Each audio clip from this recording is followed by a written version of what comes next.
Hi everyone, welcome to Gulfstream Park. We're live here, Acacia and Ron, and we have the Freedom Fest weekend and Summit of Speed coming up. But before we get into that, the perfect way to kick it off on Thursday, June 30th, mandatory payout day. There's already more than $100,000 in the Rainbow Six carryover. Everything must go. We have our tickets together, so we'll talk you through that a little bit, and hopefully you can get yours set up too and get a piece of the action there. I managed to find a single, but this was a tough Rainbow Six combination. Very, very tough sequence, and as we mentioned, mandatory payout.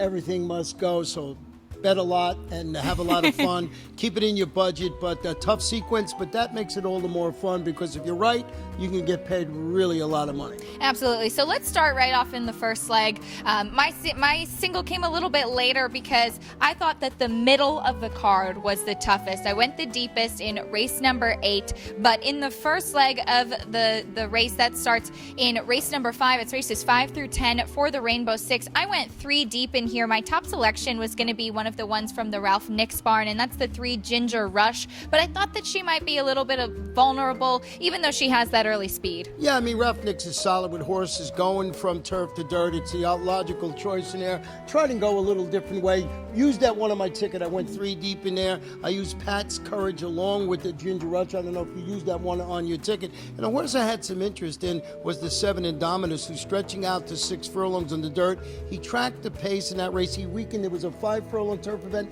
He's sort of my speed play in this race. So I threw him on the ticket, as I said, 3 deep. But I think you're right with Ginger Rush as the main choice in here. Yeah, I also used Pat's Courage, and then I threw on the other Ralph Nix runner, Avery Mave, coming off a layoff. So that's the first leg of the Rainbow Six. In the second one, I went 2 deep here in race number 6. That's 5 furlongs on the turf and maiden claiming. And I thought that with the 2 top picks, number 8 Caribou Cat and the 7 No Hit, No Run, if you like one, you kind of have to like the other. Yeah, Caribou Cat dropping to this level today. Tracked the pace, finished second, and it's $20,000 career debut. Dane Kabisky, the trainer, is doing a really good job. You're right about the 7 horse, No Hit and No Run. So I used those 2 on my ticket, but went a little deep in here with a horse, Zukov, who's a bit of a trouble trip last time out. He's hoping to make amends. He encountered, if you go back and look at his last race, he had trouble through the stretch, no place to run. He was the favorite that day. Maybe if he gets a clean trip, he could upset. He's 6-1 on the morning line. So I went 3 deep in there, and I think you might have the right too with Caribou Cat and No Hit, No Run. Yeah, I agree. I used Zukov for one to run in the money, but 0 for 17 so far. So we'll see if start number 18 is the lucky one for him. The 7th race, I thought this was a little bit of a tough one too, with some pretty evenly matched horses. The number 7 did not mean it. Looks to be the speed and will probably be a really big favorite coming into the race, but I thought that she might be a little bit vulnerable. Yeah, I had her on my ticket too, but I felt the same way. I only went 2 deep in this race. Did not mean it. It was my, I wanted to single in here with the 1 horse, Arkinsey Doll, but I was afraid of that 7 horse, so I used the number 1, Arkinsey Doll, now in the Ralph Zadie barn. It's a daughter of Big Drama, dropping today. First start since tracking the pace, and he finished a good 4th. That was against $75,000 optional claim. He was back on April, I believe, 22nd. Ready to, the course is working well, so I was afraid of the 1 and the 7, so went 2 deep.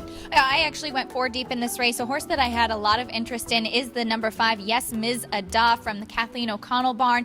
Emmy Sale Jaramillo, our leading rider, is going to climb aboard for the first time, and this horse broke her maiden last time out, was in a very impressive maiden victory, but it was on the turf. It was her only start on the turf. She's never run a bad race on the dirt. I thought it was pretty curious that she's switching right back over to the main track right away after that turf maiden victory, but I trust the connections. And if you look, there's a pretty small sample size, but Kathleen O'Connell's actually had quite a bit of success with that kind of move. Well, the fun we have putting our Rainbow Six tickets together, every time she goes 4 deep, I usually have a single or go 4 deep and something else, so that's half the fun of doing this. And race 8 is the next leg in this Rainbow Six. Yes, this one takes us back over to the turf, a fun maiden special weight one. You have a few first-time starters. I went 5 deep in this race. As I said, I thought in the center center was where the toughest part of the Rainbow Six sequence was. So that's why I tried to make the ends of my Rainbow Six a little bit more shallow so that I could go a bit deeper here. The number 6, Anna's Pride, definitely looks to be the one to beat. She's moving back over to the turf and has the speed. But again, I thought that you just had to use her protectively. Yeah, I mean, I have her. That's my top pick in the race, but I also used the 10 in here. This is the horse I have some interest in. That's Publicist, debuting on the turf, encountered trouble at the start, went 4th. That was against maiden special weight competition, was on the main track. The trainer is Carlo Vaccarezza, and he's pretty solid with the turf to dirt angle. I looked it up. He's about 18% over the last 5 years with a $5 return of investment, and he has this sort of Cowtown Cat training really sharply. So that's my little bit of a sneaky in there. I did go 3 deep in race 8 with the 6, 10, and the number 7. So 6, 7, and 10 for me. I used those and also threw on the number 2, Perhaps Some Drama, from the David Fox barn, who's trying the turf for the first time. She drifted a bit in her debut on the dirt, so we'll see if her turf pedigree can come through. 3-year-old daughter of Big Drama. So, as I said, a little bit more deeper in this 8th race. Race number 9 takes us to the main track. This is where my single came. I went with the number 2, Flash Jack, who definitely looks to be the speed to me. Crossed. Fingers crossed. I only went too deep. I was hoping I used the same one. Yes. Well, that would be really ironic. It's not like it's never happened before. If my single was a horse, you didn't use it all. So at least we're in agreement on that top pick.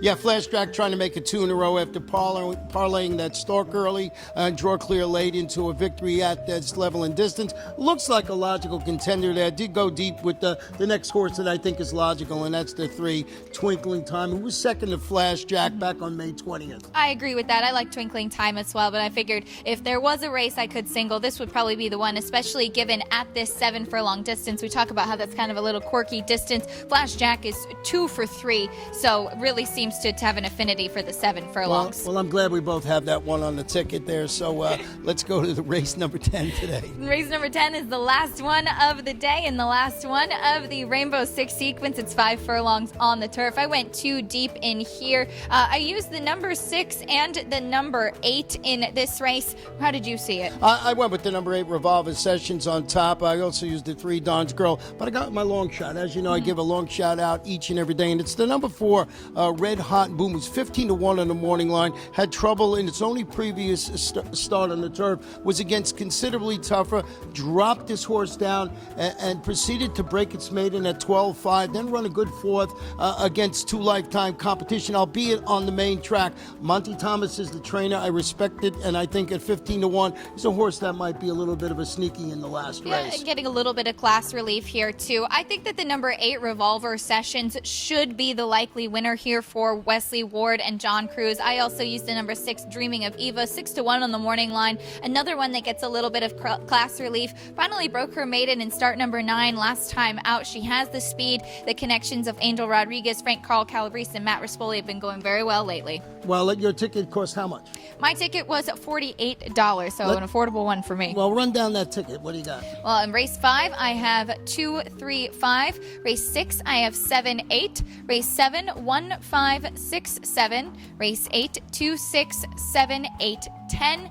My single in race 9 with the number 2, and race 10, 6, and 8. $48? $48. Very affordable, I want to say. I'll give you mine now. Race 5, 2, 3, 7. Race 6, 4, 7, and 8. 2 deep in race 7 with the 1 and the 7. Race 8, 3 deep, 6, 7, 10. Race 9, 2, 3, made that single. Acacia's there, and I closed it out, as I mentioned, with 4 horses in there, 3, 4, 5, and 8. The 4 being my long shot. $86.40. I swung for the fences today because of that mandatory payout. Yeah, and you can't afford to go a little bit more because there's a lot more on the line. Yeah, it's going to be a lot of fun. Don't forget our first race post on Thursday, 1:15 p.m. There's 10 races on the card and mandatory payout. Everything must go, so get your tickets ready.